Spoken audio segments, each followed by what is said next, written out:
روایت ہے کہ سلمان رضی اللہ تعالی عنہ حاضر ہوئے اور ان کے چہرے کے اوپر کوئی ایسے آثار تھے کہ جس طرح بہت بڑی پریشانی ہو، تو ان کو کہا کہ تمہارا جو دکھ ہے وہ اس کو کہو جو دکھ کا مداوع کر سکتا ہے، غم اسے کہو جو غم خار ہو، جو غم خار ہی نہ ہو اسے غم کہنے کا فائدہ۔ تو صبر کے دامن کو تھامو، ایک تو تلقین یہ کی گئی، اور دوسرا کہا والصلاۃ، اور نماز کے ساتھ اللہ سے مدد طلب کرو۔ حضور علیہ السلام جب بھی کسی مشکل میں مبتلا ہوتے تو حضور نماز کے لیے کھڑے ہو جاتے، اور میں نے خود کئی مرتبہ تجربہ کیا ہے، جب کوئی تکلیف پیدا ہو تو آپ نماز پہ کھڑے ہو جائیں، تکلیف میں تخفیف پیدا ہو جاتی ہے۔ اور بدر سے سخت دن کیا ہو سکتا تھا جب کافر پورے لاؤ لشکر کے ساتھ آ گئے، اور حضور کے لیے عریش ایک چھپر بنا دیا گیا، اور آقا کہیں وہاں مصلی بچھائے ہیں اور رب کے حضور کھڑے ہیں۔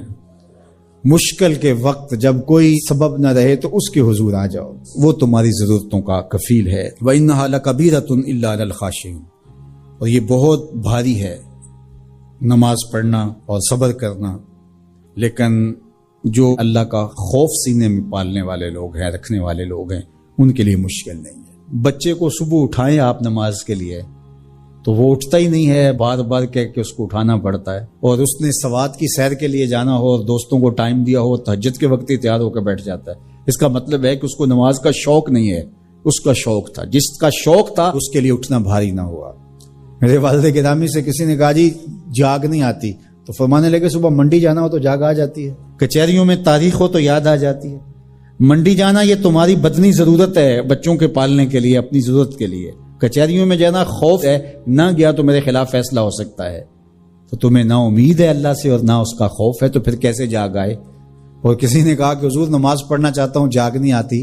اللہ اکبر، کہنے لگے ارادہ اگر پکا ہو تو نیند نہیں آتی، بار بار اٹھ کے ٹائم دیکھتے ہیں وقت تو نہ گزر جائے۔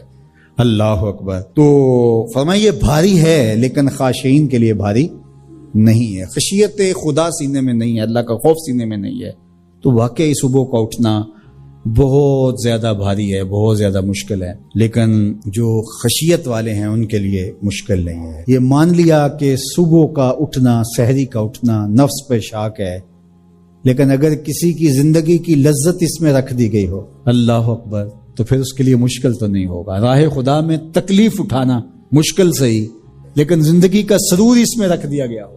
وہ مزہ دیا تڑپ نے میری آرزو ہے یا رب، میرے دونوں پہلوؤں میں دل بے قرار ہوتا۔ بعض کا لوگ خامخواہ بے چین ہوتے کہ میں کوئی پوچھے تمہیں کیا ہے، چہرے کے اوپر جو ہے وہ خشونت سجائے، چہرے کے اوپر جو ہے وہ اداسی سجائے۔ آپ کو صدمہ پہنچے تو بعض کا ٹھیک ہے، انسان بے بس ہو جاتا ہے، اس کے چہرے بشرے سے اس کا ظہور بھی ہوتا ہے، لیکن کچھ ایسی چیزیں جو چھپائی جا سکتی ہیں اس کو چھپائیں۔ ہنس کے پیجا تلخی ایام کو ناصر، غم کے سہنے میں بھی قدرت نے مزہ رکھا ہے، غم برداشت کریں، اندر اتار دیں، اس کو، اس کا اجر رکھا گیا ہے، اس کا صلہ بتایا گیا ہے۔ تو ہر چھوٹی چھوٹی بات کو لوگوں سے شیئر کرنا یہ نہیں، ٹھیک ہے کبھی آپ کوئی ایسی بات ہو آپ کر بھی سکتے ہیں، لیکن ہر وقت جو ہے وہ اکتائے ہوئے رہنا اور میں پریشان ہوں، میں پریشان ہوں، میں دکھی ہوں، میں دکھی ہوں، تو کیا وہ دکھ ختم ہو جائے گا؟ لوگ مہندی سجائیں گے تیرے لہو سے، لوگ مہندی سجائیں گے تیرے لہو سے، زخم دل کے